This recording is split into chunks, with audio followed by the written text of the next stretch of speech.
The regular meeting of the Tiverton Town Council this Tuesday, October 10th, with a salute to the flag. I pledge allegiance to the flag of the United States of America, and to the republic for which it stands, one nation, under God, indivisible, with liberty and justice for all.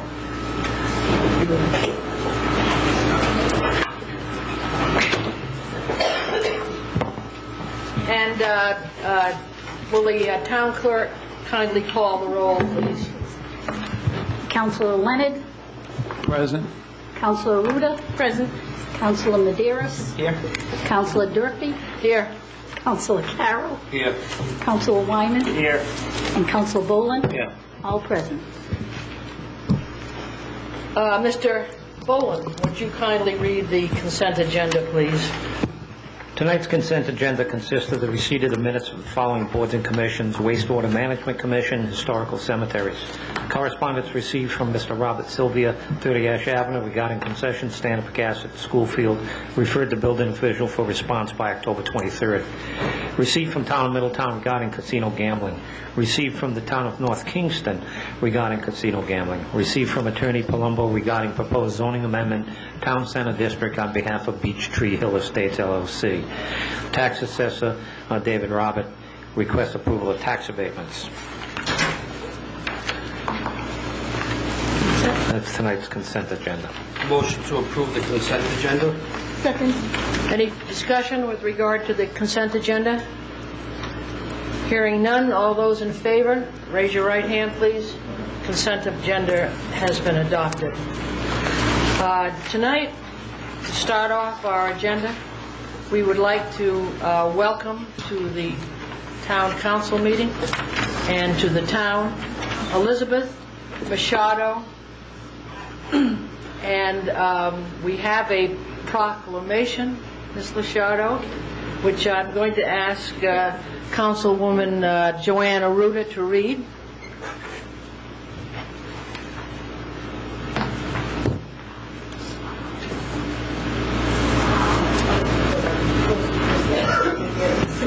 Turn the mic around.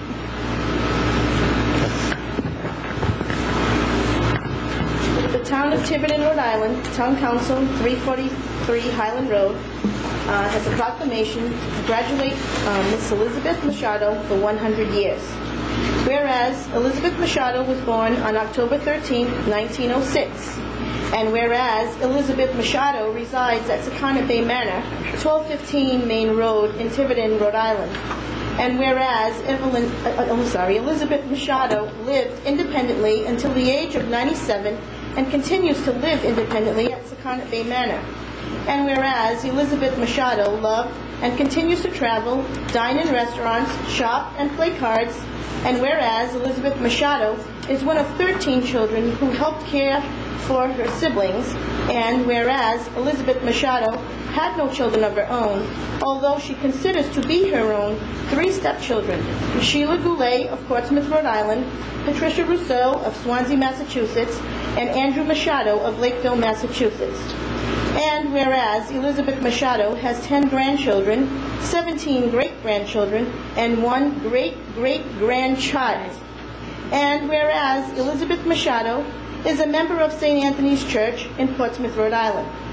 Be it therefore proclaimed that every official and citizen of the town of Tiverton extends to Elizabeth Machado and her family the very best wishes and blessed assurance for continued good health and peace, and congratulates Elizabeth Machado on her 100th birthday on October 13, 2006.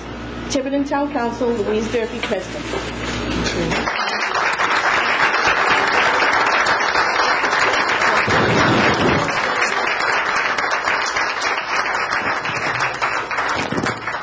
Now, Ms. Machado, we also have a little spring bouquet for you.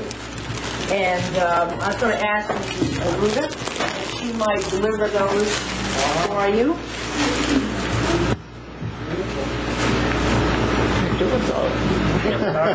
What are you going to do with those? Oh, happy birthday. Thank you.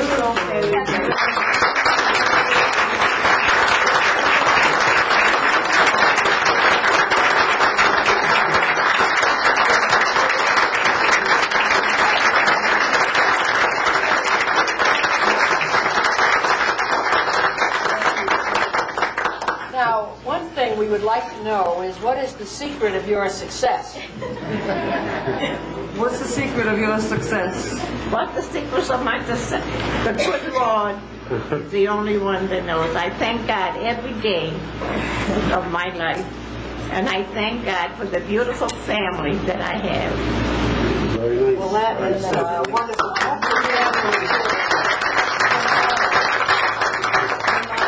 One day at a time. Nice. Absolutely. One day at a time. One day at a time. That's very good advice. And we certainly thank you for it. And thank you very much for coming. Thank you. Thank you. Happy Thank birthday. you for Happy coming. birthday.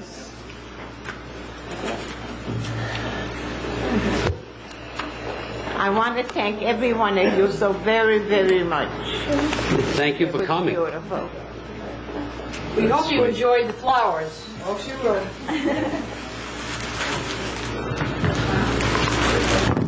She helped us out. Thank you.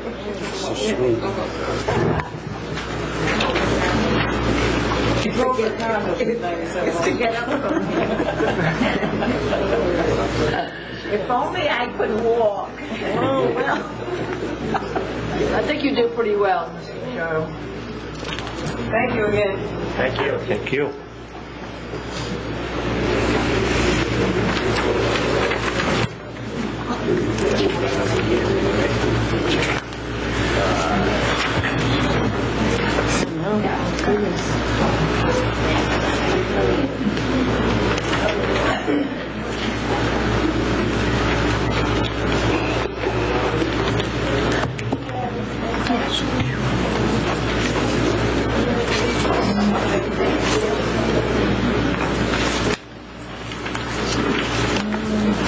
Certainly has all her.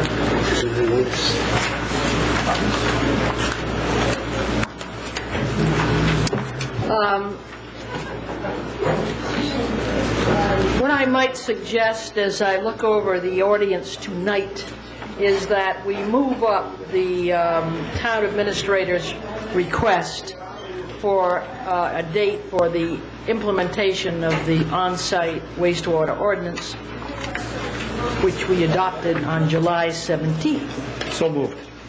Second. Any further discussion? All those in favor, raise your right hand. Motion carries unanimously. And Town Administrator, would you kindly address that? Yes, Madam President and Madam Council. President, let the record show that I recuse myself at this time. Nancy, could you give me a copy of that?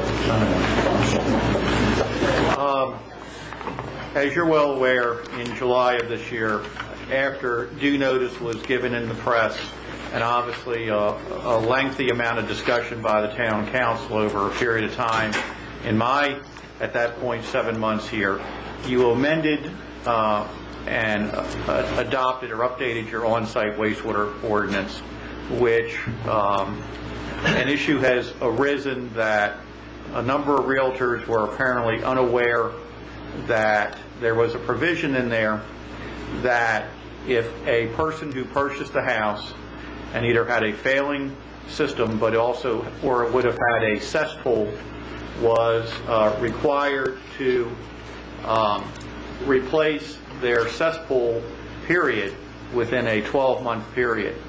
And I'm not here to argue. We gave what we feel was appropriate notice, as we have done with other ordinances, that there has been a concern raised in the real estate industry that they have a problem. There are some concerns, some liability issues that they have, and they had asked that I put this on the agenda. I know that in some communities there's a 30-day implementation period before any ordinance takes effect. Here it takes effect immediately unless designated so by you, that there's a period of time. We are enforcing the policy as it is right now. Obviously, if you want to change in, put a later date that this would go into effect for the sale of property, you either need to tell us not to enforce the ordinance until you choose a date, and whether you can do that, I guess that's up to the assistant city solicitor, town solicitor to tell us. But we need some direction because we are enforcing the ordinance as written right now. Okay. Jeannie, do you have anything to offer with regard to this? I would say that this is something that you could discuss and take a motion on this time. Okay. So that a motion would be appropriate to that. I had my ordinance right on the kitchen table and walked out without it. But the provision with regard to the sale of property, I believe is the one that has caused the consternation to realtors who were not aware. Correct. So that portion, certainly, the council could consider extending that date, and to a date which is for everybody will be on notice, will not be either legal liabilities or problems solved. And finding that date is, it could be January 1st, it could be March 1st. We could give a period of time in which to make sure everybody's on notice. I think from the number of people I see here representing the industry, I think the industry is on notice. I think the reason this is on our agenda is because it has come to their attention. I was unable to be at that meeting in which it passed, but I know in conversation I had with you, Madam President, that I had suggested at that time that we delay the implementation of at least that provision so that notice could be given by a period of at least 90 days. And at this time I'll make a motion that as of today we send notification to all known realtors and implement that portion of our wastewater management ordinance 90 days from this date, or begin implementation of that provision.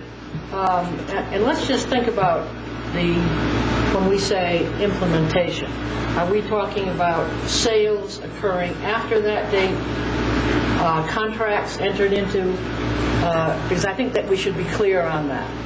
I think it should be contracts entered into after that date. I don't think anybody, has a crystal ball as to when properties that are under contract, will come to sale.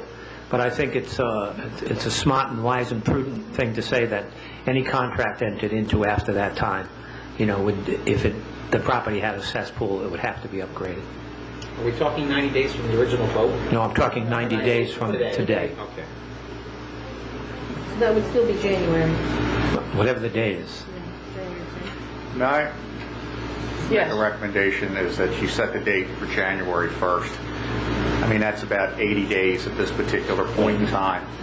And January 1st is a clear-cut date that everybody, I know if the real estate industry doesn't know now, they never will, but we would send notification to the Board of Realtors, to the Newport County and to the Fall River Board of Realtors, put their members on due notice that would be January 1, 2006, for any contract entered into 2007, excuse me, entered into from that date forward. I'll amend my motion to the date being January 1st. Second.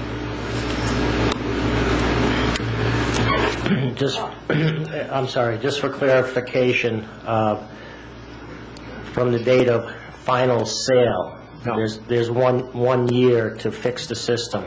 Correct. We're not, this is another item, from the date of sale. So if they enter contract on January 1st and don't sell till March, they have till the following March of 2008 to get the system repaired. Correct. Thank you. It would not have... Well, replaced. There is no such thing as a repair to a cesspool in the state of Rhode Island. I'm sorry. Well, I think he's saying Brought up the standard, I should say. Thank you. If a system in a house that's selling has a septic system and it fails an inspection, it would have to be fixed or repaired. So there is a repair provision in that. But this particular provision that we're talking about is the provision for the cesspools which have been deemed to be outdated. Mr. Carroll, you are at the podium there. Paul Carroll, 130 Fairwood Drive. I respect the council taking this bold action, trying to bring everyone into compliance. The only concern I have is, and when you're talking about contracts going in, coming out, there are existing contracts out there that may go into extensions. They could be under Hubbards already. And that's the only thing that scares me, that there are existing contracts that we may look to extend. And that gets into a scary thing, when you're starting to, that may need to be extended. I know I, for one, would much rather see the council. We've waited for a long time for this ordinance to go into effect. I know asking this council to even extend it a little bit further, I don't think would be pushing the limit. I would look for that provision, if at all possible, to go even a few more months and say, hey, guess what? Why don't we go to July 1st and say any contracts? This way here, if anybody had anything out there that was pending, if they needed to clean it up, I don't think that would be asking too much of this council to do that. And I think that, if there was anyone out there who had contracts that needed extending, that they would be able to keep it informed. So therefore, I would formally ask that someone would amend that contract, amend that motion, and say that any contracts after, beginning July 1st of 2007, that would have to be replaced. Thank you. Thank you.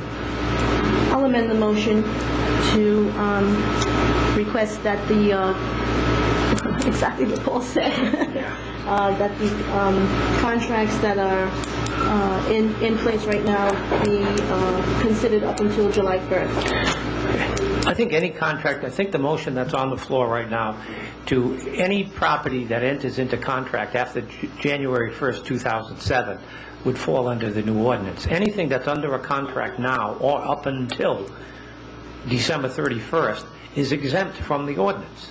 Extending it to July is just going to place, a lot more properties under contract between January and July, which are going to then turn around and create another issue for us as to how many we, when the inspection comes around to whatever phase it's in for where the property is, it'll have to get changed anyway. I think this is letting everybody know that if there's a cesspool on that property, it's, and the house is being sold, it has to get corrected. I think between January and July, saying because of extension of contracts, I thought we were very clear saying all new contracts as of January 1st, 2007. So any property that's on the market today would not fall under this. Let me just see if there's a second to your motion. I don't hear anything. But I do think that any contract that has been, I think Mr. Boland is correct, that any extension, as long as that contract was entered into prior to January 1st, would be exempt.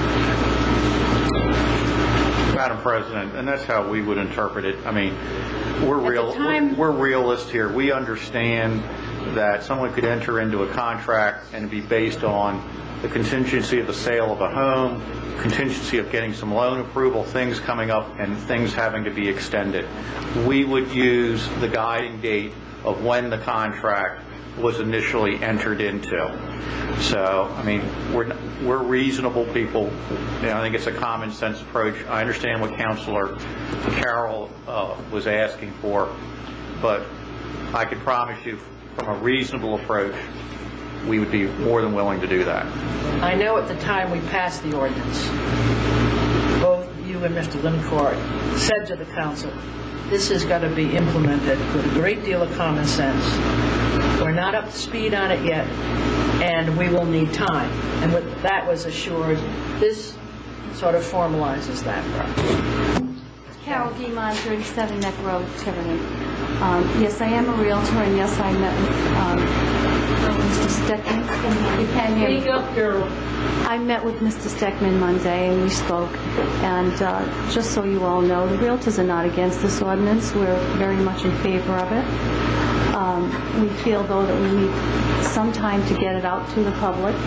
And yes, there are contracts that sometimes need to be extended, because in this really slow market, people are extending contracts because there are a lot of Hubbards going on. Hubbards meaning that someone has a house that's pending, subject to another house pending, and another house pending. So I think 80 days is a little short.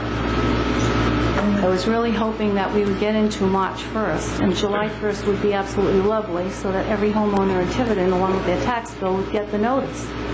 And it wouldn't just be dependent on the realtors to provide that notice.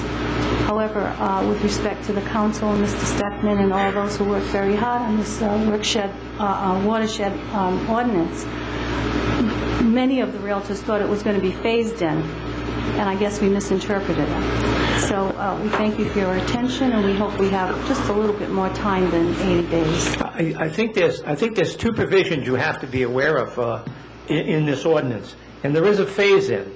And the phase-in talked about working on the properties beginning at the pond and then taking non-quit area and so forth in a 5-phase system.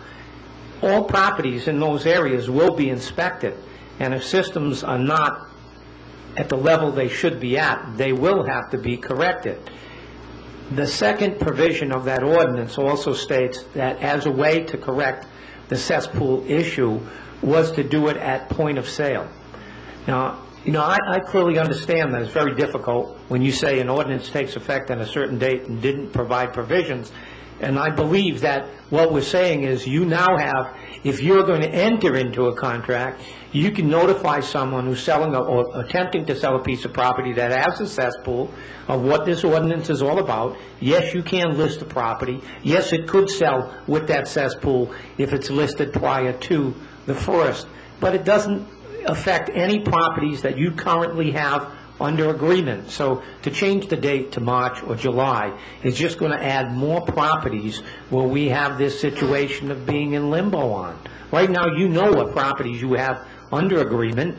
Those are all just been exempted if this vote passes from this provision in the ordinance, and it's only going to be properties that you list after January 1st. I mean, it may create somewhat of a little boom to your business as people saying, I'm going to sell, I got a cesspool, I want to get it under contract before the first. I don't know, but I'm just saying it doesn't mean it's going to sell any quicker. But all I'm saying is I think this gives you the notification, because I did have a conversation with you, Carol, and, I did request this being brought up. I was unavailable to be here because I thought we needed some kind of period for everyone to be made aware of what's happening. I think this provision does that. Okay, folks. I need a clarification on Mr. Boland's motion. I understood that any sales enacted after January 1st would be under this ordinance, and that's not what you just stated. No, it's not. Any property that's currently under agreement or any property that enters into agreement prior to January 1st is exempt, even if it sells a year from the point you signed the contract. It's the signing of the contract to sell the property that triggers the... Yes. Well, that's fair. Thank you. Okay. It is. Thanks for the clarification. So we'll know, and that contract may get extended for 18 months given the current market, but it's only new contracts entered into as of January 1st. So, folks, I will call for a vote on Mr. Boland's motion. All those in favor of Mr. Boland's motion, raise your right hand. All those opposed is one. Thank you very much. We can move on.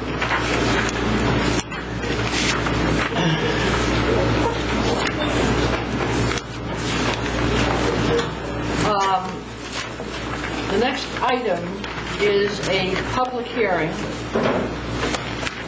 on 3 proposed zoning changes. This is a public hearing. I will open the public hearing, and I will ask the chairman of the planning board in the administrative office just to sort of thumbnail, give us a thumbnail sketch of what they are proposing.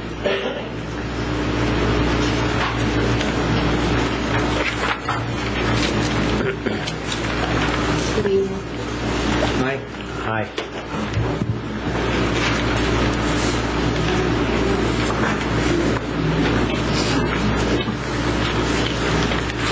Would you like to take these up seriatim? Well, let's see. I'll refer to memo of August 23rd, 2006, when we proposed the amendments. The planning board, in view of the discussions at the town council workshop on August 17th, reviewed again the subject proposed zoning amendments, Articles 4, 7, and 20, at its special meeting on August 23rd, 2006. The board modified Article 4 and unanimously approved and recommended it for adoption by the town council. Articles 7 and 20 remain as previously submitted. In Article 4, paragraph L has been modified to specify that the building official, zoning officer, has the authority for the determination of junk. And paragraph N has been added and further modified to prohibit mobile homes as dwellings. Article 7, which deals with substandard lots of record, Section 4, applicable dimensional requirements, now permits the reduction of side and rear yard setbacks for substandard lots of record, these are undeveloped lots, in proportion to the actual area of the required residential zoning minimum area. That's been modified to eliminate the dimensional proportioning and to require compliance with all applicable zoning dimensional and lot coverage requirements, or obtain the requisite variances.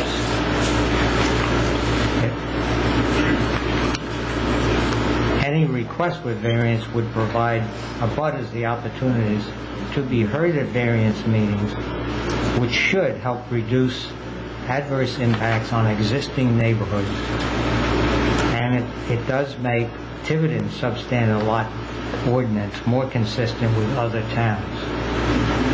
For instance, in East Greenwich, you can build on, I think it's a 3,200 square foot lot, but you must have sewers. If you don't have sewers, the absolute minimum is 20,000 square foot. And other towns have similar provisions.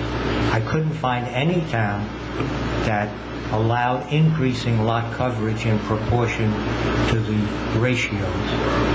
I think in East Greenwich they do allow proportioning, but again, you have to meet those basic requirements of either have sewers or have it 20,000. Portsmouth is similar, there's no proportioning, and so is Newport. You have to go for variances. Article 20, paragraphs A, B, and C have been modified. This is development plan review, and it's not consistent with the Rhode Island General Law 452449, and we've recommended changes to make it consistent. And we eliminate the current language in paragraph C, which talks about denial of permitted uses. That does not appear in the general law at all, and has contributed to some confusion at zoning board hearings.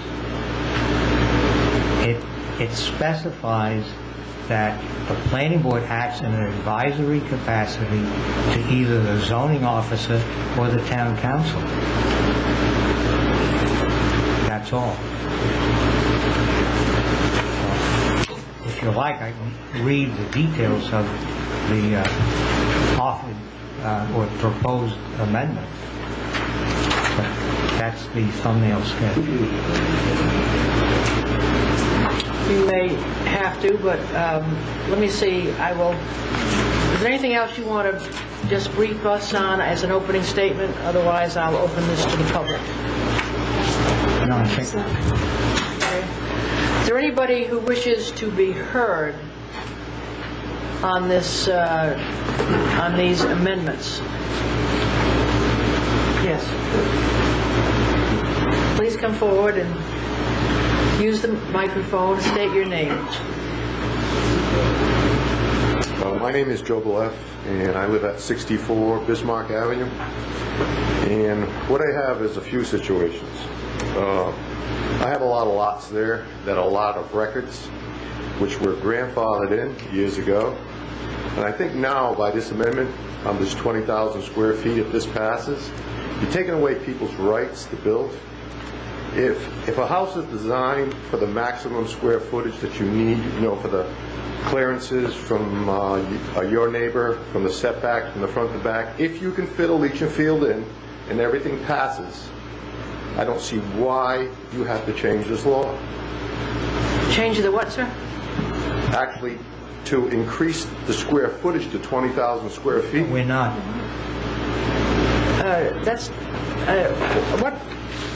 What section are you looking at? Well, actually what he just said about following other guidelines from other towns. No, that's not part of our statute. He was just using that as... I understand that. As an example. He wasn't using 20,000 square feet does not appear in this at all. Okay. But what he's saying is, what's the zoning area in which you're located? R 30, 60? It's an R30. It's an R30, so you would have to meet all of the dimensional, with this change, all of the dimensional requirements of a R30. So your side setbacks, rear setback, front setback would have to meet that. Now, you're saying in that substandard lot, that would, sometimes it would actually overlap and there wouldn't be room to put a house. I understand that. Is the law going to change that even though a person pays individual taxes on these pieces of property, that they're going to be combined? Currently, if they're contiguous lots owned by the same owner. Contiguous unimproved lots. Unimproved, yeah. Well, if they're contiguous, unimproved, in 1994, they were merged. Yeah. They automatically merge. They were merged.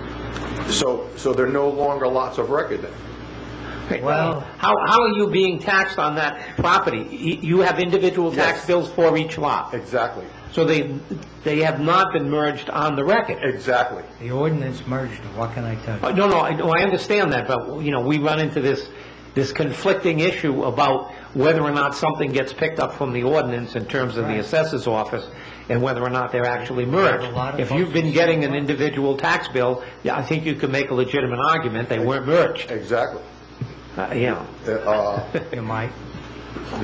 I mean, we've seen other lots that were contiguous with the same ownership that didn't get merged through the 94, and we had to pass zoning changes so they didn't have to get variances to combine lots. So, I mean, we've had all kind of issues about this combination of lots, but this issue is the setback issue. So by right, when you did this, when you combined these lots, and these lots were grandfathered in, you took away this privilege. In 1994. That's right. Well, in 1994, did you own the lots in 1994? I owned the lots from 1984. Okay. So you did take away this right. If they were contiguous, undeveloped under the same ownership. So are they or are they not combined, is my question. Well, it's in dispute because you're getting a tax bill for each one. That's right. Right. Exactly. So we don't have an answer. You don't have an answer. I don't think we do. Yeah, I think we don't. It's going to be a factual inquiry with regard to when you go to the building official, and then... I just did that. Okay. He gave me the okay to build on one lot if the septic passed and the design work. And my other question was, I could pass this around, which I wanted to build a house lot on lot number 8.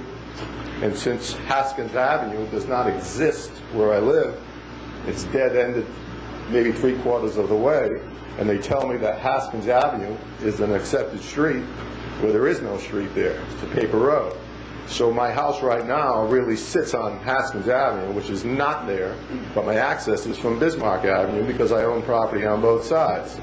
So, and I was denied to build this house on lot 8 because it's not on an approved street. And that falls under the unaccepted street. Right. He could improve it. So is Haskins Avenue an approved road, or is it not? Only to a certain point. The records are going to show the length of the road, and I don't believe it extends past the paved section, and you're talking about a lower section That's right. of that road. Exactly. But if someone was allowed to build in what was the paper street, the ownership of that is no longer... It belongs to the person that... I mean, that's another legal question, but... You know, and also, that's not an issue No. that is before No. this public hearing. Okay. Okay? If you have an issue with regard to that, we have the building inspector right here, Yes. and I offer him up as a sacrificial lamb. Okay. But I have one question. What size are those lots you're referring to, Mr. Bleff? I could show you this here if you'd like. Well, I mean, just give me the rough square footages of the lots. One lot is 6,534 square feet, is the one that's actually on the paper, is on the one that I wanted to build, which they denied, but the one that I can build on is actually 5,227 square feet.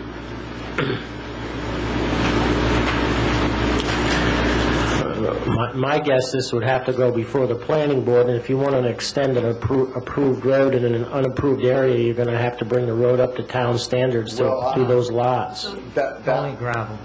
That will never happen. Just to gravel, okay. This is the planning board speaking. Yeah. Just to gravel. Yeah, But town standard gravel. Yeah, but wait a minute. When you talk town standards, you got to understand the area. I don't think you can build a road because of the steepness, because of the steepness of the grade. This has a long history We've behind been it. there. So- In fact, someone's got a septic system on the town property. And I think we've advised prior councils to abandon that. That's what I would like to see. Well, Exactly. And So- there's a few Let me people tell right you, here. once again, Okay. that issue is not Separate before issue. us on a public That's hearing correct. for these proposed Okay. amendments. All right. So, You would have to You request might- that at a different time. exactly, there's a different forum for Okay. that, but it's not tonight. Could you It's tell me not- how do I go about? Nancy.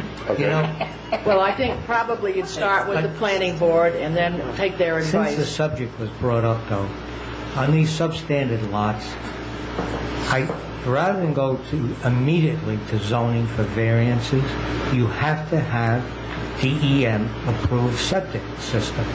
That's the first step. Yes. Exactly. And if you can't get that, then everything else is moot. So it would seem to me the order would be if you apply, submit an application for a building permit, you should have to show the DEM approved septic system design. That would negate an awful lot of people going for variance or even considering to build. Some of those lots just can't support a septic system. Okay, Thank you. thank you. Jeff Smith, 27 Eastern Way. The only question I had about the requirements was, what Noel just said, if you want to go to DEM and get an ISDS permit, what happens if you go there and you get the permit and then you're turned down? You just invested $4,000 or $5,000 in the design of a system to get turned down later. If you don't meet the requirements, the setback requirements. You know what I mean? So now you're putting money out and you're still going to hope that you get your variances.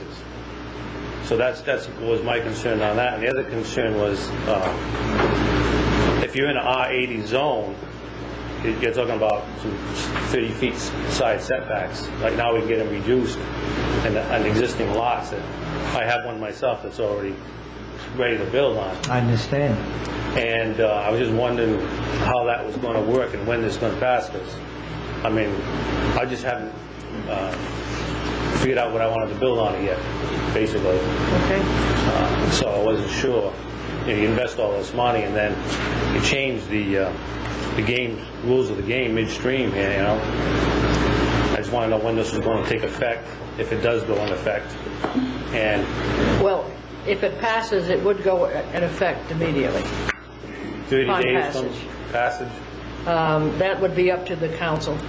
But right now, the proposal is that it be effective upon passage. That's not now, that's down the road. It's just a public hearing right now. Well, it's a public hearing, We might pass but it tonight. if we pass it tonight, our ordinance... All right, so basically, you could, after I invested all this money right now, and I did go for a building permit, and I was given one, tentatively given one, but I pulled it back because there was changes in the house. Now I'm going to have to go for a variance to continue because you're doing this as Unless a the building retroactive today. inspector found that you were grandfathered prior to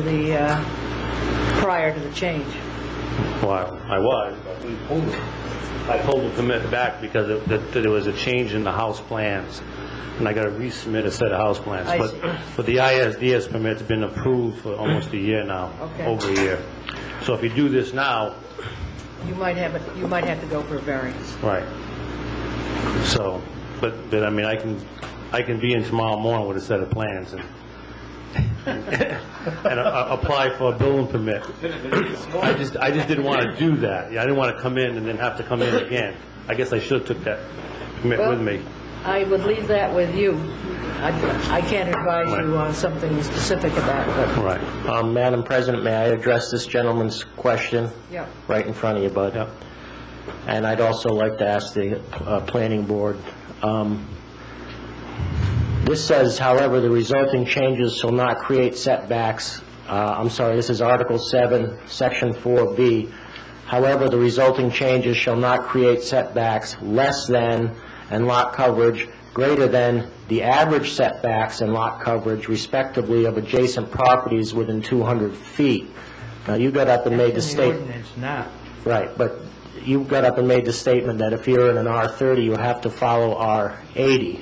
And I think I understand that if you're in an we're in an R30, you're now in an R80, but your neighbors are all 15 feet from the side lot lines, then you're still within that allowable space. That's how this reads. Is that correct? Correct. It also reads that way, and I think it's other use regulations, a different article, that at any time you look 200 feet and the average setback is what carries.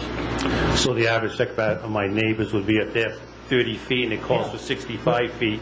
It's I 30 could be feet. 30 feet. So you feel better now. As long as I bet. match Right. my neighbors, Right. I'll be fine.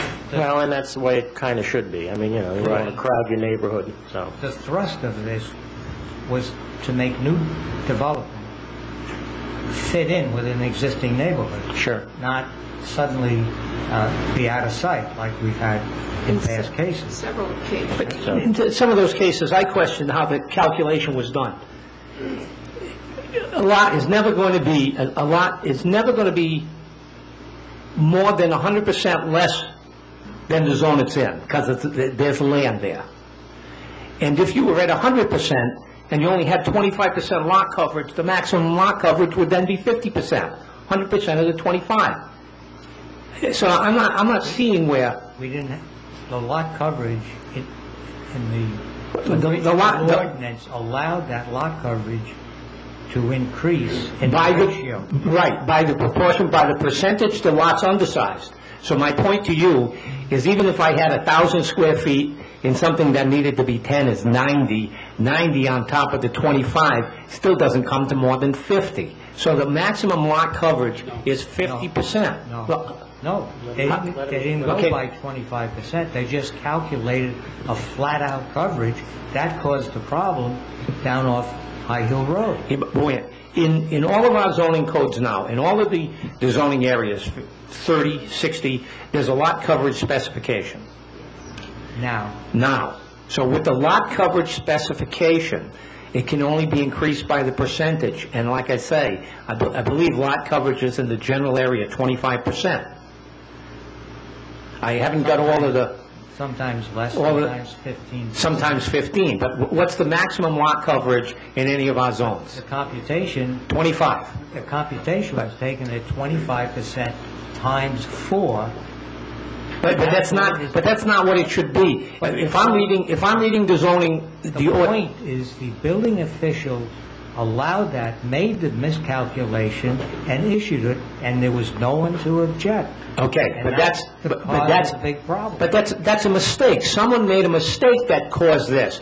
You don't change all your ordinances because of a mistake that was made. You look at the ordinance and see how it bears out, for the town. And when I see this thing as seeing that the maximum lot coverage is 25%, and you can never have a lot that's more than 100% under, that would be zero. If you needed 30,000 square feet, and you had zero, you'd be 100% undersized. If you had 2,000 square feet, you might be 98. But when you're adding to the 25% lot coverage, the maximum you could have on a lot is 50%.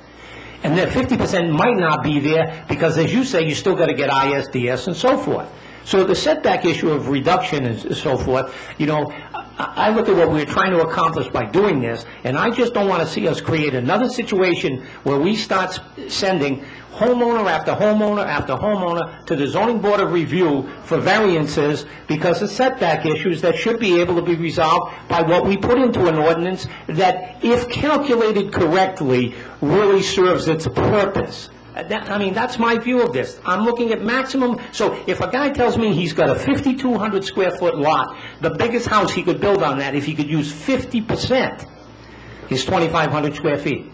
So he's still going to have his setbacks, and I think you'd have to reduce that size to get an ISDS in, even if they gave him a bottomless sand filter. So I don't see where changing all these regulations are going to make us. That was a mistake. I think it's a mistake because it was more than 50% of lot coverage because somebody did a calculation that's not what the zoning ordinance says. Why are we so unique in this state? Well, what's wrong with being unique? Will you please tell me? Madam President, a point of order. I think we're still in the public hearing phase. Yes. And we seem to have lapsed into excluding the public. Could we move back to see if there's anybody in the public that would like to comment? Yes. Thank you. I just want to know what I'm going to do with my setbacks with this project 3/4 of the way through. I'm only going to have about 15 feet in the backyard. That's what the neighborhood is. But it's calling for 80 square feet. 80 feet. Yeah. So it's quite the reduction. Under the old rule, I would make that reduction. Under this rule, I'm not going to make the rear setback. I'll make the sides and the front, but not the rear, unless we go with what the neighborhood's like, and that's just an interpretation of who's going to give me the permit.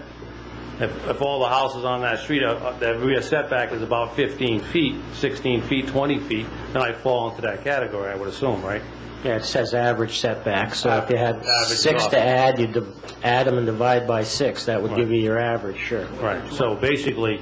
Only with a 200-foot radius, you understand that. Right, well, there's no other houses down there, just on one side, but... So basically, I'm not going to meet my rear setback as it stands now unless I fall into that category. I just want to make this clear so I can get a building permit tomorrow. Oh, okay. I think that's right. I think your analysis is correct, and we're not... Am I correct on that? That if the neighborhood's a 14 feet average or 20 feet average, and I'm entitled to go 14, 20 feet automatically without a variance? The way it's written, it still requires variances. So, yeah, so I still got to go into another variance. Well, it's limiting the variances, so they're not greater. Why would we force someone to get a variance if it's going to be the average with everyone else?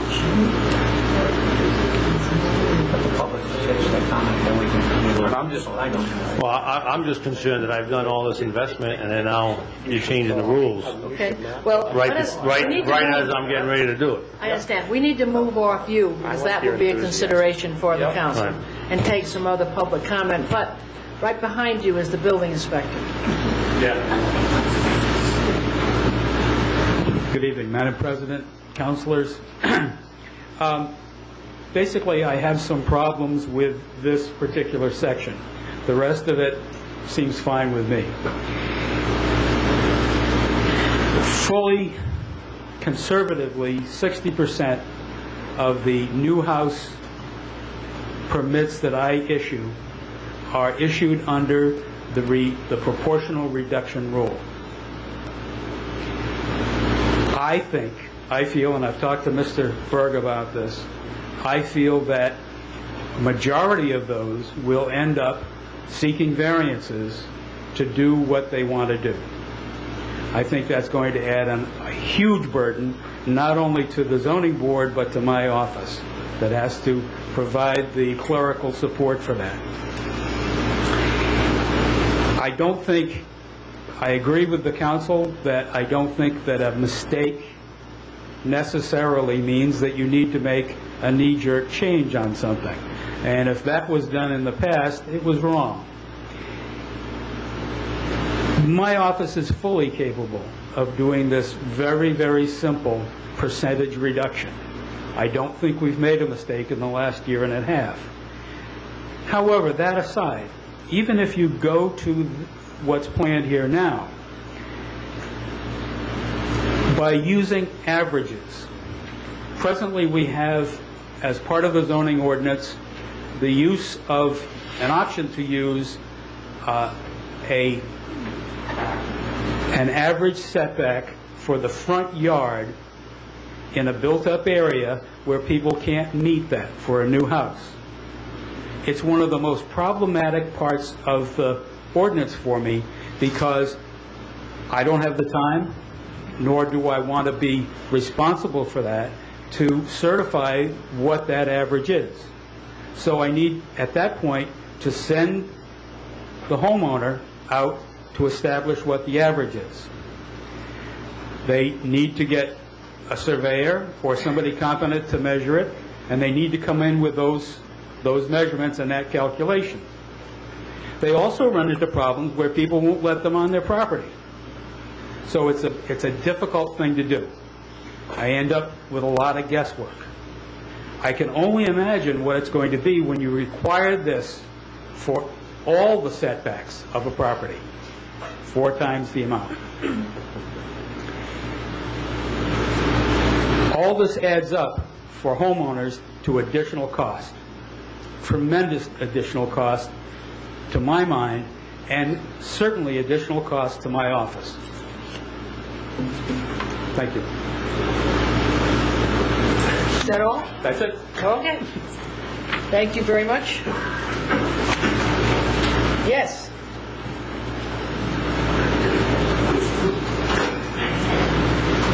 Leo Barabee, 3219 Main Road, here in Tiverton.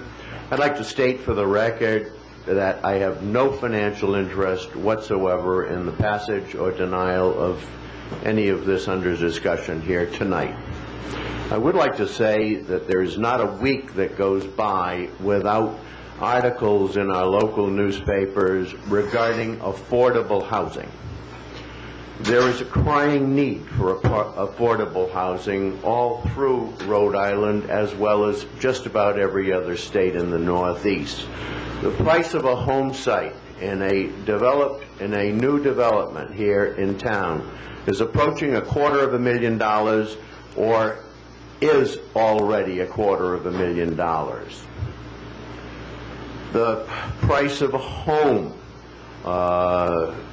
trailers in mobile home or the elderly home park that we have here in Tiverton, are now priced at $200,000 as a general average. I think that this ordinance is going to deny an awfully necessary safety valve for affordable housing in the community. Where can your children go? Where can your parents go, given the current real estate crazy values that are out there? Furthermore, as I hear this discussion here, you seem to be driving just about every person who comes under this undersized lot category into the maw of the Zoning Board of Review. That is an automatic $5,000 extra charge to the homeowner who potentially might be interested in something economical going into town. I'm saying economical. I'm not saying a blight on the landscape. Now, furthermore, as this ordinance is stated in this very minor note that I happen to run across in the legal notices. It has nothing as regards average setbacks. And I would like to warn the council that if you get into a dimensional description based on imprecise language, you are opening a hornet's nest for every person involved in the administration of this community. You're going to overburden the planning board, the zoning board. There'll be no end of controversy. So if you are going to come up with an ordinance, come up with something clear, precise, and accurate from the beginning. Don't go with this parenthetical average. There's nothing stipulating what the average must be. There's nothing given any dimensional requirements in terms of where you're deriving your average from. Furthermore, I would say that when you talk about substandard lots, there are, yes, of course, the 4,000, 5,000, 6,000, 10,000 square foot historical lots in the community. There are very, very few of those remaining, principally as a result of the 1994 dogma of the contiguous unimproved lot, which must be amalgamated with other similar lots under the same ownership. I would say that the great burden that's being brought upon this community in terms of undersized lots is principally as a result of the incremental lot sizes that have been legislated by this body over the last number of years. You've jumped from 15,000 to 30,000, from 30 to 60,000, and wherever else the numbers have gone to. And it begins to be immensely unfair to the citizens as a whole, and a complete negation of any affordability context for your constituents, you who are sitting here in this hall. So if you're going to do legislation of this type, please make it concise, please make it legible, please make it clear, and give appropriate notice to those homeowners, those lot owners whose interest will be immediately affected by it. Furthermore, there was a discussion about a time frame of the sewer ordinance. Why should this ordinance be enacted tonight without adequate notice to those folks that are going to be impacted by it, when you have at this point a 15-month grace period for compliance on sewers? I think you're going in a very, very unfair direction, and I would strongly urge you not to pass this ordinance as it is presented to you tonight. Thank you, Mr. Barabee. You're very welcome. That is why we hold public hearings. We notice, we ask for comment, and we obviously receive comments. So I'm sure the council takes it under consideration. Would you state your name, please? I think everyone here knows me, Louise, and certainly you do. And my question... For the record, Bill, please. We are on television and the whole bit. My name is Bill Raposa, and I am one of the lot owners down on a lot of record that is down in the same area as my neighbors here, and I'm willing to go along with a lot of things that they have to say with this, but I find it very unclear for a layman like myself to understand this thoroughly. It's pretty hard to completely grasp what's going on here. It seems like you're having differences of opinion. All I'm asking for, whatever you do here, make it clear so that we can understand it. I have two lots down there, lot 40 and lot 41. They were changed to Cod 45-1 in that 1994 merge. Well, if I have a setback of 30 feet going from the road, and I fit in with all the dimensions, 5 on each side and 10 from the back. Plus, I have a permit from the Sewage Commission, plus Fall River to tie in, which I paid in 1992 for. My question is that I travel to Florida. I don't catch all these meetings. And these little pieces of paper that come in, I understand that Mr. Bird is a very brilliant guy, and I want it to be conformative to what you people really want to do in the town. But you got to make it a little more clearer for us, because it's getting to be like you got to go to this department head, to that department head, to that department head. I just want the council to take in consideration that these lots were lots of records. They're there, and I'm assuming that there's going to, somewhere along the line, there may be a problem here. And I don't want to be going in another lawsuit with anybody, but I will sue if I have to, because of the clarification of what is going on here. My thing is this: whatever you people run your town, fine. I'll run it. I'll accept it. But I want it clear. I want it stated. I don't want it going from, like Mr. Boland said, somebody made a mistake here, made a mistake here. That's in the past. We have a new council, we have a new situation here. Just make it clear for us to understand. That's all I'm asking. Okay. Fair enough. We like clarity too. I'm just going to make a brief statement. My name is Andrea Raposa. I'm a resident, 84 Bismarck Ave. After reading this, I was a little nervous. I had spoke to 2 individuals here in the town administration, the office. I've gotten completely conflicting views of what this article of substandard lots of record meant. And that in itself really, it disappoints me. Because if you're going to put something like this out, which is going to affect many people, like this gentleman in the back is saying, that as far as affordable housing, there is a problem when you come to the town council and you speak to 2 individuals who are representatives of this town, representatives of you up here, and you get completely conflicting opinions of this. That worries me.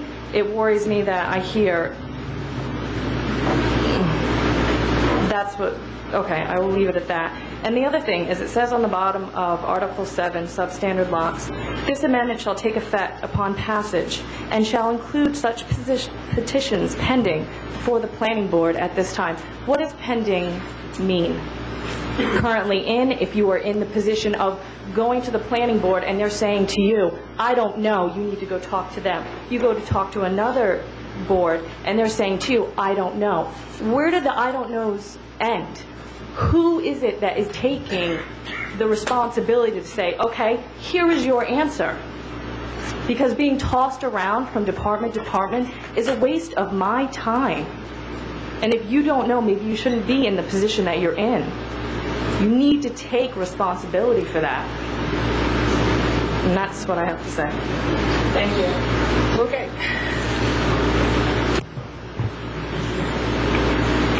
Anybody else wishes to be heard? Wishes to be heard.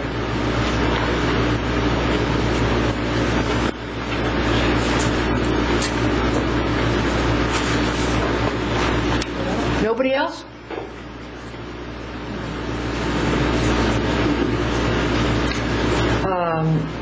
Before I close the public hearing, I think... Well, you have Article 20. Pardon me? You still have Article 20. Yes. Well, do you want to... when I asked for comment, it was across the board. Anybody who wants to speak on that, you sort of summarized it. Is there anything else you want to say? Not on Article 20. I think it's been rewritten. As I say, it complies with the general law. It removes any reference to denial,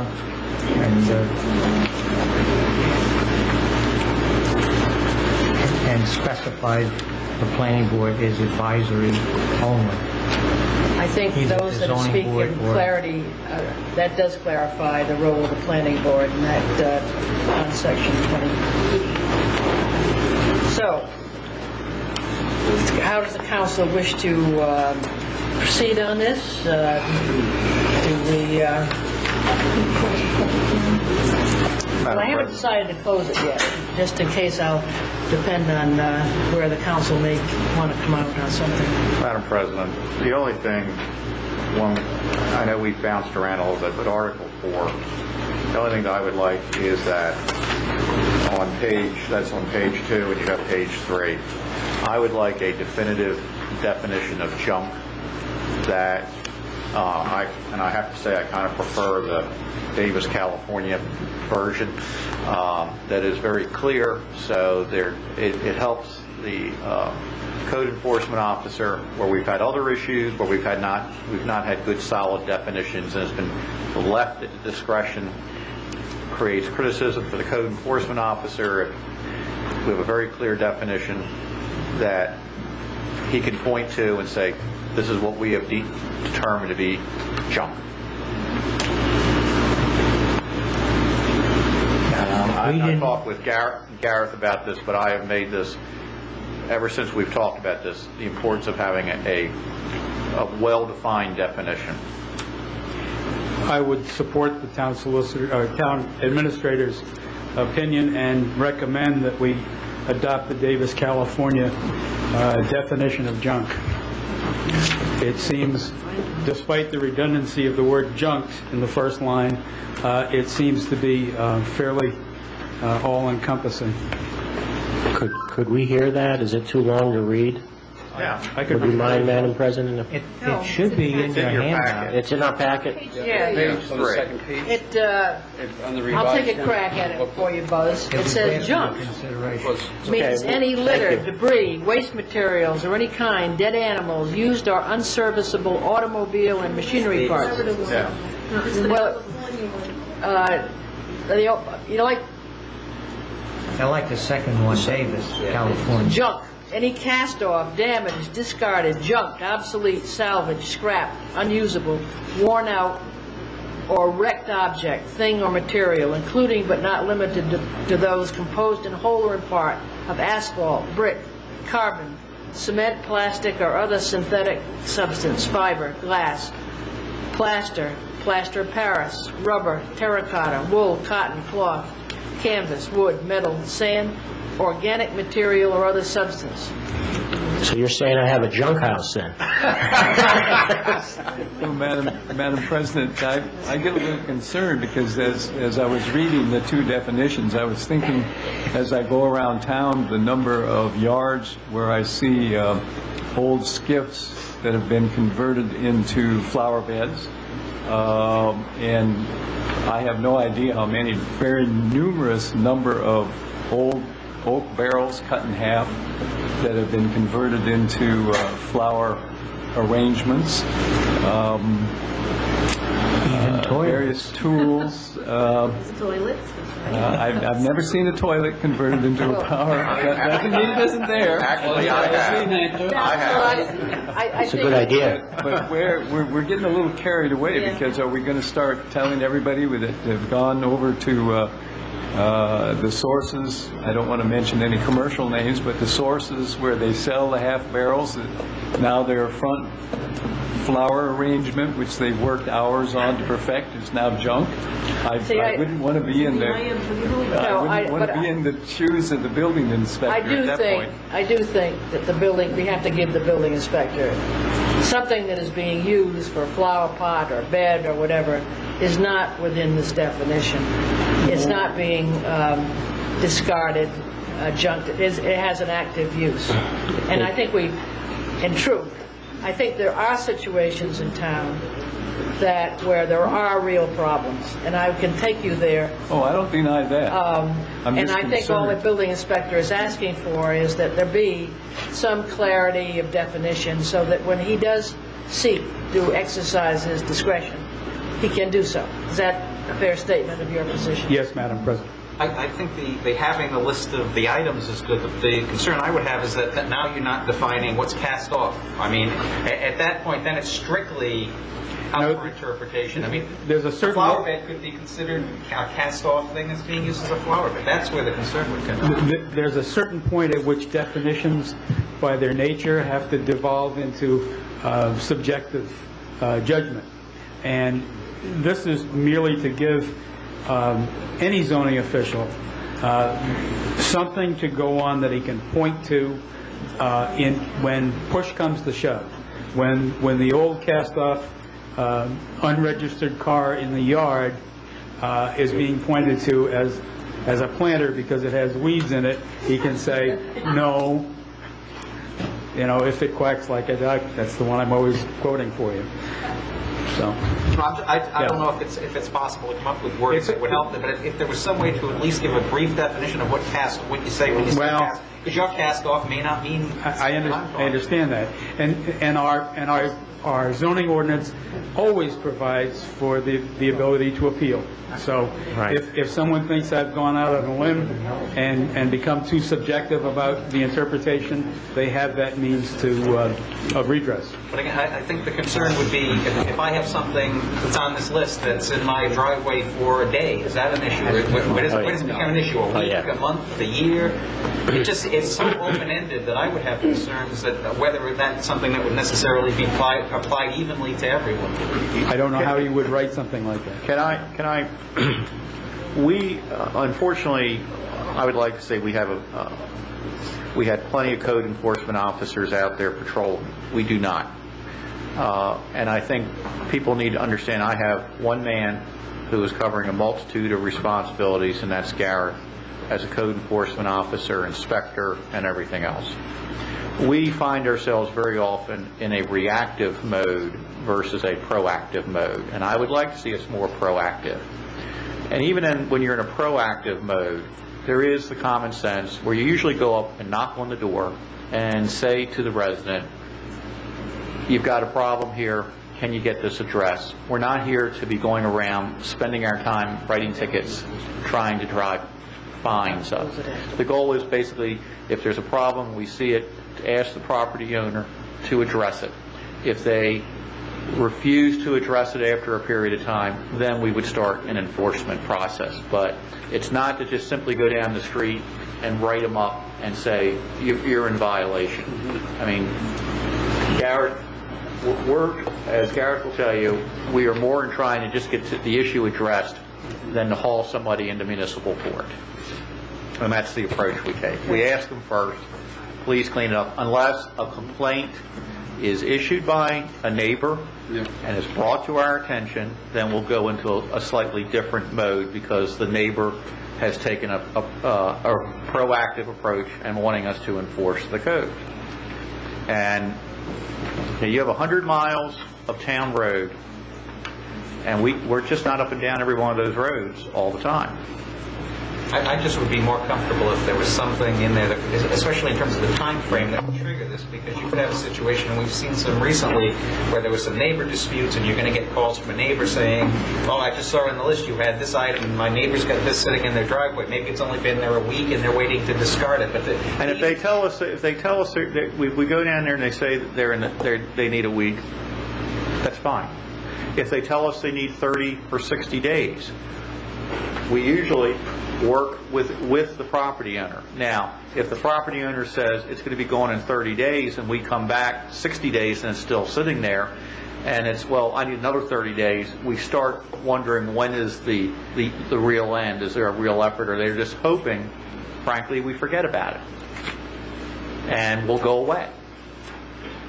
And I think most people, I have no problem giving that amount of leeway to the officials to be able to handle. I think the concern is 5 years down the line when it's not the same people in there. Is there a concern that we've now put something in place that may not be used in the way we would like it to be? And that's, the more it can be defined, the more comfortable I would be with it. That's well, anybody, I'll tell you, a number of people always say, I just put it out there this week, or I just put it out there last 2 weeks. I guess it's, once again, it comes back to common sense, reasonableness, and you cannot, I don't think, and maybe Jeannie can correct me, I don't think you can fashion any law to cover all twists and turns. It just comes down to common sense. But usually our first approach is to ask the resident to clean it up. What I'd like to do, unless there's any objection, I'll close the public hearing on all three, and then take them up by the council one at a time. So, if that isn't proper notice, I'll restate it, but I think it is. So I'm going to close the public hearing, and then I will take up, in order, the three proposals that are before us. Madam President, would I be on the order and asking a question, just for the sake of clarity? And that is, if we decide to adopt the Davis, California definition, would it flow into the end of L? Yes, yes. I mean, just so that we're clear, we don't have to adjust any more definitions. I agree. Okay, we'll take up the first one, which is prohibited uses. And we have before us a definition of junk and the mobile homes as dwellings in all zoning districts. We have taken out, at the suggestion of council folks, manufactured homes. Went back to the zoning board. They came back and they revised this. So, what is the council's pleasure on this? Madam President, I'd make a motion to adopt the changes for Article 4 as presented, with the addition of the definition for junk from Davis, California. To be added at the end of L as a sentence as used herein. Junk. To be added at the end of L, however, as a sentence in parentheses, as a definition, as an asterisk. I'm fine any way they do it. Okay. Thank you. Is there a second to that motion? Which way should it go? Second. Okay. Any further discussion from the council? Okay. All those in favor of that motion? Can we just clarify with the attorney what we're putting this is correct? Yes. Should we put a definition up there? Right. So you just want to put it down there? Okay. Okay, the motion was as it would be added at the end of L. Okay, all those in favor of that motion, raise your right hand. All those opposed to that motion, 5-2, that carries. Now, to the non-controversial one on Article 7, substandard lots of record. And what might be the council's pleasure on that? Seems to me we have a couple we can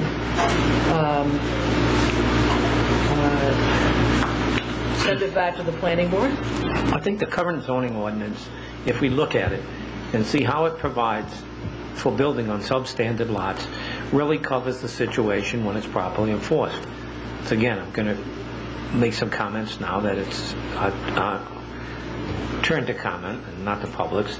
But when we have the maximum lot coverage is 25%, and no lot obviously can be more than 100% undersized, the maximum lot coverage is 50%. And when you take substandard lots, and we do have some of them, the affordable housing issue really needs to come into this, because the only place you're going to put an affordable house is on an affordable lot. And those are going to be substandard lots in areas, there probably are a couple of issues that maybe need to be addressed, because I believe there are a couple of subdivisions that were done probably 30s and 40s, which had real tiny postage stamp lots, which seem now people are putting together and merging lots to create enough area to build a house, and some of these setback regulations may impact that. But in general, the idea of having the reduction of setbacks based on the size of the lot, makes a lot of sense. We corrected a problem that seemed to exist in that area when we saw setbacks reduced to as low as 1 foot. And I believe the planning board came before us and said that, that's kind of crazy, and so they did put a minimum in the code of 5 feet.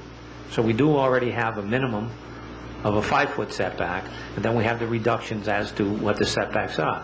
Now the setbacks, the reductions are taking place. We created some of the reduction in setbacks, as somebody else so stated, when we took all of our lots in town in 2000 and basically went 15s to 30s, 30s to 60s, you know, up to 120s and 3-acre lots in the watershed. Those areas, for the most part, are in areas that still are going to require subdivisions. So those lot sizes are going to be determined. There are very few lots left in the north end of town, you know, which are really affected by this, except those that are probably already built on. I think the last of the R15s was the Ford Farm. That's now R30. Any large parcel there, which would need to be subdivided, is going to have to meet all of the setbacks by the current zone. But we still have, I believe the current zoning allows us to handle this situation and create not McMansions on tiny lots. You're not going to have more than 50%. You still got to get your ISDS. I wish the state would revise their regulation, because I thought the alternate technology was not supposed to be used to develop undevelopable lots, but it seems that they're allowing that to take place and not requiring standard systems. So, I mean, that's created maybe an issue of some more houses being built on some of these smaller lots. I just feel that we currently have a system that works. I think that the building official has said that, and he so stated that he feels. You want to make a motion? I'll make a motion that we leave the section 4, the district use regulate. I mean the section 7, the substandard lots, as is. Second. Any further discussion? All those in favor, raise your right hand. As is. All those opposed? I do agree that I think it should be clearer, so just the, Right. we got moved to the 20. If I may, Madam President, I'd like to just socially amend that I'm sure the planning board heard what went on tonight and what we heard, and be interested to hear if we could clear it up. But my personal concern is that if someone does have a ranch house on a substandard lot, the expense, and that's basically what these two gentlemen said, the expense to go in front of zoning for a dormer or a roof change or a second floor is prohibitive, and I would hope that maybe you could come back forward with something with that correction. My understanding of Article 7 is for undeveloped lots. What you're talking about is non-conforming. Thank you. Article 14. Thanks for the clarification. One of the things I'd like to see, and it's not part of the ordinance here, but we still seem to have an issue, and I think it needs to be taken up, about the 1994 language that created the supposedly merger of substandard lots, contiguous undeveloped lots, that merger. We need to go through our records, and we need to see if we still have areas where we haven't combined those lots based on that, and take the adjustments necessary to create that combination. And I know it's not something going to get done right away, because I know that the tax assessor is inundated with appeals from the chart we received. But I think it's a goal that we need to keep in mind, that rather than run into this argument about whether or not individuals still have the 1, 2 lots or whatever, we need to take a look at those records and the ownership of those lots and see which one should have been merged, and take the necessary actions so that we don't create some of this. What appears to be 3 lots is actually 1 lot, and it would sustain the normal building on that lot. So we need to correct some of our own actions before we take further actions, which complicate matters. One of the things that I spoke to our town solicitor about today was to hold either 1 or 2 lectures on zoning issues for everybody. I'd like to require the planning board, the council, the zoning board, and all the public to attend, because we are at each meeting we have several proposals before us, And I think that's not going to change, I suspect, as with the new planner coming on board. But Mr. Tights was very agreeable, and I suspect we will schedule this at a council meeting so that everybody is, but I think those kind of issues, we can invite the public, but I think it's absolutely essential because I think there's an enormous amount of misunderstanding about process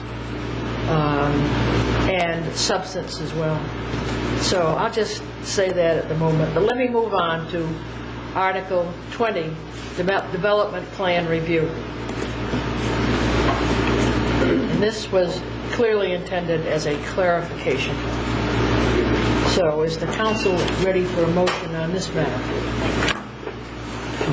Madam President, I'll motion to accept Article 20, Development Plan Review, with the deletions and additions as proposed by the Planning Board. And I'll second that. Thank you. Motion has been made and seconded. All those in favor, raise your right hand, please. Motion carries unanimously. So, okay. Thank you very much. We will move on to Evelyn's. This is a matter which was continued from September 11th. It's really nice that's 400 down as a public hearing. This matter has been continued. Mr. Bido, would you kindly state your name and address, etc.? Dominic Bido. I'm a co-owner of Evelyn's Drive and at 2335 Main Road. Do you want to just explain to the council what you are hoping to do? Well, a few months ago I got my outdoor entertainment license taken away for various reasons. And I would like to request an indoor license. I don't have a lot of room indoors, but I think the problem with the outdoor license was the noise. If I'm correct. The noise. So what I would like is the ability to compete with other restaurants and have music inside. Okay. Again, we have a space problem, but I would like to request that. Just to clarify, you said that it was taken away. You never had an outdoor license for general. It was for that one event. But I just want to clarify that it wasn't like you had an outdoor event and then it was taken away by the council. Well, it was an annual entertainment license, the way you wrote it, not the way I wrote it. So that's the way I interpret it. But it was for a specific event and it was not a regular... It didn't say for a specific event, okay. What it said was it was an entertainment license. Yearly, I paid annually for it. I paid every year for it. I just want to make it clear, though, that it was not taken away. I understand that, but it was not explained to me that way, and it was the way it read was the way I read it. Okay, so that's why we did that. I didn't think I was out of, believe me, if I thought I was out of bounds, I would have said something. No, I just want to clarify. Mr. Brito, I have to question you. Back in August when you sat here initially and we discussed the whole outdoor thing, and I suggested to you then, would you consider an indoor venue for your entertainment? And at that time, you said to me that you wouldn't consider that. I'd like to know what has changed from then until now. Because I even suggested to you, I know your restaurant is small, and there was a little corner in the wayside that I've been there and I've heard music there in the past. Then you said no, that wouldn't be something that you would entertain. I just want to know what has changed from then until now that you would suggest that. Well, now we have a building that's up to code, and it's warm, and it's got central air and heat, and we're extending our season a little bit. And I thought, from a financial standpoint, we did burn down, and I lost my whole income. And we're feeling that pretty hard. We had a great year.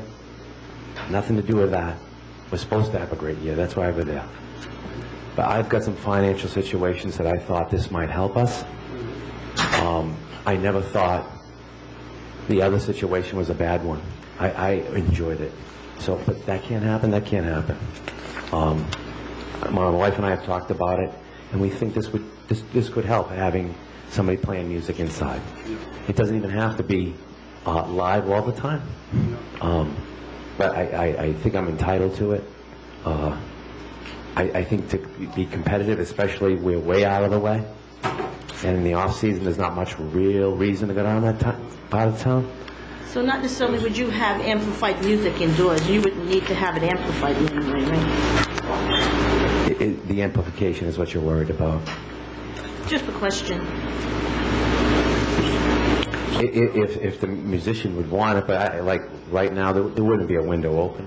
Is that what you're worried about? Noise coming outside the What type of musicians would you encourage to entertain? Well, it's like a 15 by 30 room. Oh yeah. Yeah. We can't have a band there. We never wanted a band there. We always wanted a guitar player. It wouldn't be a player. rock band. It wouldn't be that kind of music. It'd be one or two people.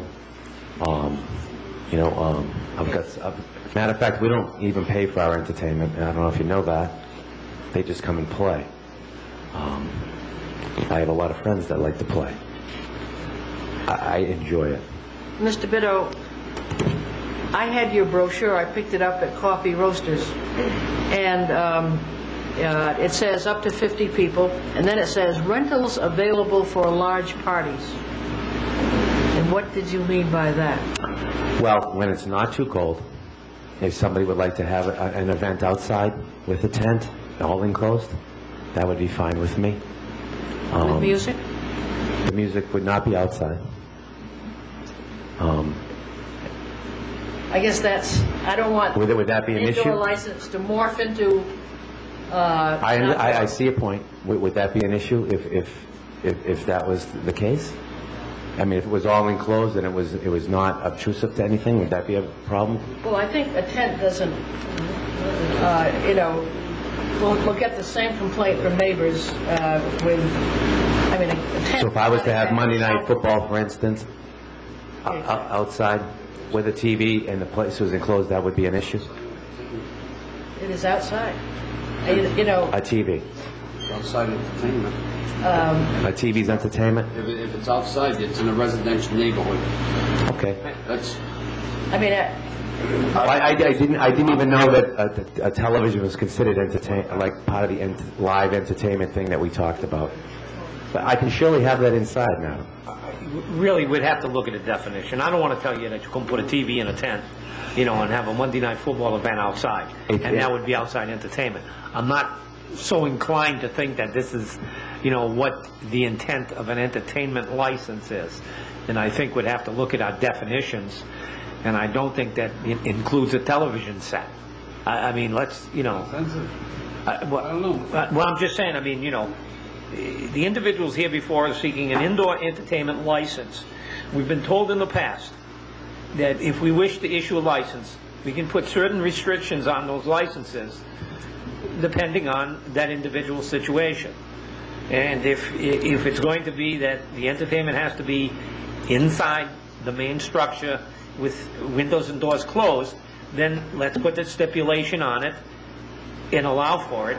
Entertainment licenses, we know, run annually. We can even issue a license for a 6-month period, for a period shorter than the regular license period, if we think, where we want it. December 1st. December 1st. Right. But what I'm saying is, we can issue a license on December 1st, or if he wants one for the remainder of this year, up until December 1st. What I'm saying is that we can review, and we have the right to put that when we issue a license, is that it's subject to review. We did it at the boathouse. I think we did it at a couple other places where there were some questions that we were going to review the license after a period of time. The neighbors will have the opportunity to come in and let us know, as they have in the past, if they find that it's not working out. See, I personally think that if we issue an indoor license, we should make sure that the windows and the doors are closed. So we don't have an indoor license that morphs into an outdoor license.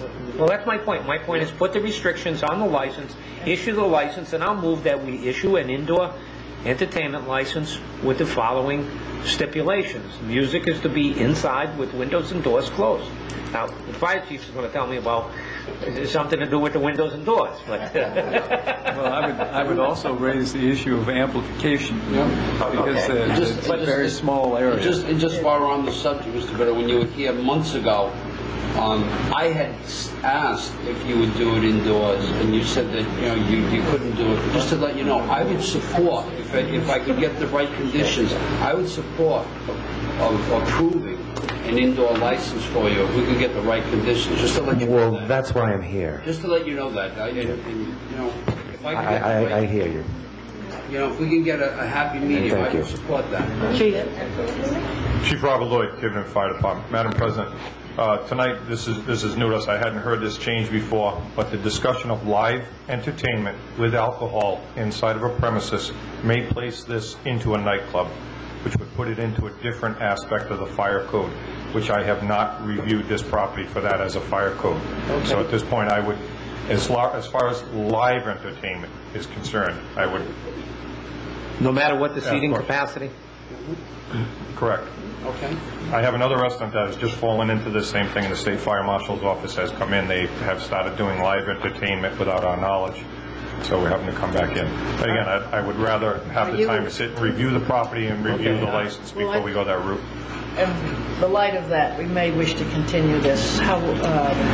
I would ask for that, Madam President, so I may have time to investigate it. Well, the fire code is like the same thing. Definitions are not us to set. Yeah. If the fire chief is telling us that if you have live entertainment, the state's viewing it as a nightclub, then we have to take a look, because he may want to take a look at this issue also. This is the first I've heard of that, and I saw him in the background, so I knew something we were trying to do was getting his attention. Go right ahead. Can I say that I only have 45 seats in there. I'm not putting a dance floor in there. We're not putting a live band in there. We don't set the state fire marshal's regulations, and he just came before us and telling us that it's been brought to his attention that when you put live entertainment inside a place that has a liquor license, and you do have a liquor license, you know, if you have the entertainment and don't have it, I guess it's a different situation, but there may be a classification that you need to discuss with the fire chief. This is not precluding you from getting a license if it fits. But I understand. We all want to do the right thing. Well, no, I just don't want to see us. You know, when we can issue a license, and he's going to go down there tomorrow and view you and say, well, you've got this license, and with this license now, put in a $50,000 sprinkler system, and put in this and put in that, because here's what you need. It may fall within everything as it is right now. It may. I would like to look at it. I would not like to give you without some type of I will entertain a motion that this matter be continued. Well, I'll continue it to our next meeting. Yes. So that you have time to come back to us and tell us whether, I'll make that in form of a motion. Can I just make one comment? I know that with previous applications, Mr. Tights had suggested that the applicant put together a detailed description that you would submit with the application, just saying what exactly it was you were looking to do, since that would get everybody on the same page here. If that's something that I think we required previous applicants. Well, I didn't know that was I'm just suggesting that we're going to come No, but it may be something that will be helpful to you next time. I will totally put it together, as long as everybody reads it. Well, no, definitely. Your plan, because the motion may be made. The motion may be made to accept your plan. So that's why if you did submit a written plan, is to answer I'll have it for the application next meeting. and so forth. I do appreciate that. I can assure you that whatever comes to the council is ready by everybody. Believe me. That would be fantastic. Okay, motion's been made and seconded to continue this matter to the next meeting. All those in favor, raise your right hand. Motion carries unanimously. Thank you.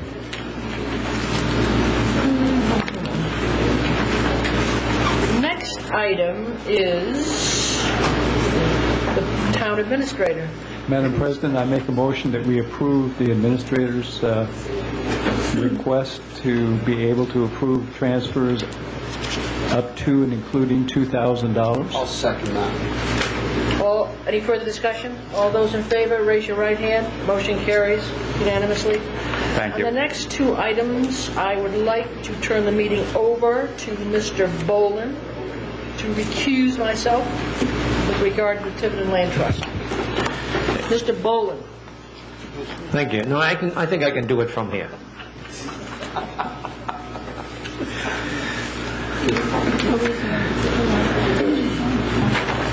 Louise, will you please fill that out for us? Is there someone here from the Land Trust?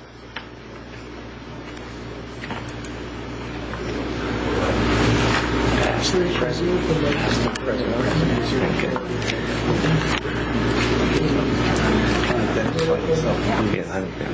Mr. Boland, I have a request. Will you please identify yourselves for the record, please? Mary Whaley, 667 Neck Road, Tiverton. Trish Sylvester, Winnison Drive, Tiverton Land Trust. Might we request that we reverse the order of hearing, which is in your agenda, and because of the complexity of the situation, I would like to ask the council to review the Stafford Heights proposal before the other proposal. Is that permissible? Yeah, I'll entertain a motion to reverse the order, I would rather just make a motion that we to combine them. Yeah, that we You want to combine them? the first one, which is a landlocked piece of wetland that's not ever going to be used for anything. Well, I guess I shouldn't say ever. Ever is a very long time. I can't foresee that it's going to be used for anything in the near future. It's wetland, it's landlocked. It would be a nice addition to some publicly owned land. So I would make a motion that we approve the request. We have a motion to approve the request. Is there a second? Second. We have a second. Is there any further discussion? Seeing none, all those in favor? Opposed? Just on procedure, I don't know why that went ahead that way. I don't approve of it. Okay. You asked to reverse them, and I was ready to move at that. Nothing personal. Next item. Next item is the assignment of lots to the Tiverton Land Trust. I think we are trying to get rid of future headaches from substandard lots of record. These lots originally were 1,950 square feet. This was the 1901 designation. The map that you have received shows what the town holds in green, what the Tiverton Land Trust holds in yellow, and it does not look as much like a bad Halloween pumpkin as it used to.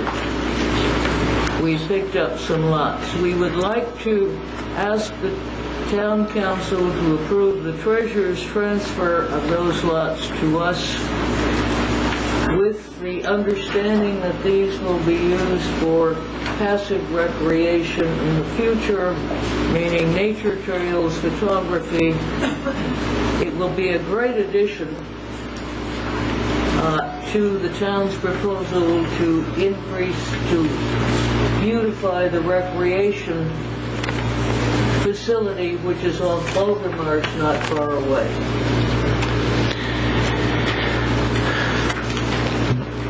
The map you have here, they've changed some names on some of these streets.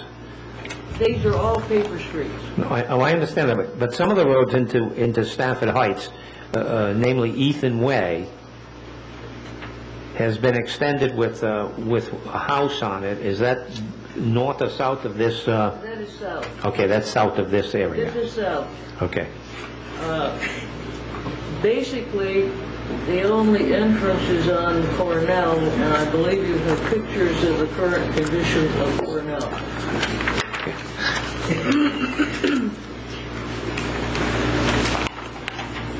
Ms. Whaley, could I ask you to repeat what you had just mentioned about the Bouldermarsh recreational area? I had understood the town was putting in a grant to improve the recreation fields on Bouldermarsh. That's correct.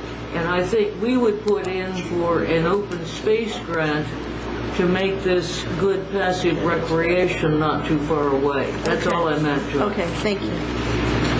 Mr. Boland, James Amarantes, 3 Sunset View Drive, Town Treasurer. The legislation that permits this assignment is the result of about a year's work by myself, the trust, Mr. Tights, and the council, allowing the legislation to be submitted to the General Assembly. And as you know, the General Assembly passed the act this year. And I certainly support the assignment of these Stafford Heights lots to the trust. Thank you. Thank you.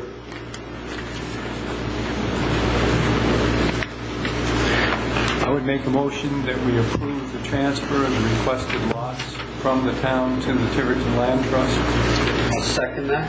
There's a motion and a second. Any further discussion? Seeing none, all those in favor? Unanimous. We thank you very much. At this time, I'll turn the meeting back over to Madam President. A long time coming. 5 years. Yeah, there you go. Thank you. Thank you. Thank you, Mr. Boland. Next item was put on by me solely to just call attention and sort of talk about how we get information out with regard to the proposed charter amendments. And we're probably a month away, less than a month away, and with all the other things crowding in connection with the election, the casino vote, etc. 10 referendum items by the state. Yes, the housing bond issue and Transportation. a host of others that it would be very sort of easy for us to get lost in the shuffle. And needless to say, we don't want to do that. So a couple of ideas occurred. One was perhaps to at least get out a little flyer, and I did speak to the administrator who talked about that. One is to, at our next meeting, right before the election on the 23rd, just take a few minutes and just talk about it, about the 3 items that are on the agenda. And various people could talk about the need, in their view, for the vote and the change, etc. So that was the only purpose of putting it on the agenda, is just to keep it foremost before people's minds so that we don't get overlooked. Yes. I guess, Madam President, I would ask the council, we already have the language that is going to appear on the at the ballot box. Do you want the solicitor and I to draft some language, very brief language, explaining each one for your review at your next council meeting, and either look at, because it's a very fast turnaround, getting it printed, folded, and mailed, or at least maybe taking a couple ads in a couple local publications and explaining it that way. Local ads in the local publication at election time are expensive. We also have a website that we could use. Yeah. That reaches a segment, not Right. everybody. I didn't. Website. Website.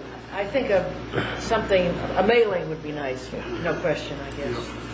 Okay. A letter to the editor by a counselor or two would be a great idea. Also, if I may, I think these are going to be discussed this coming Thursday night at 8:15 live on Cox.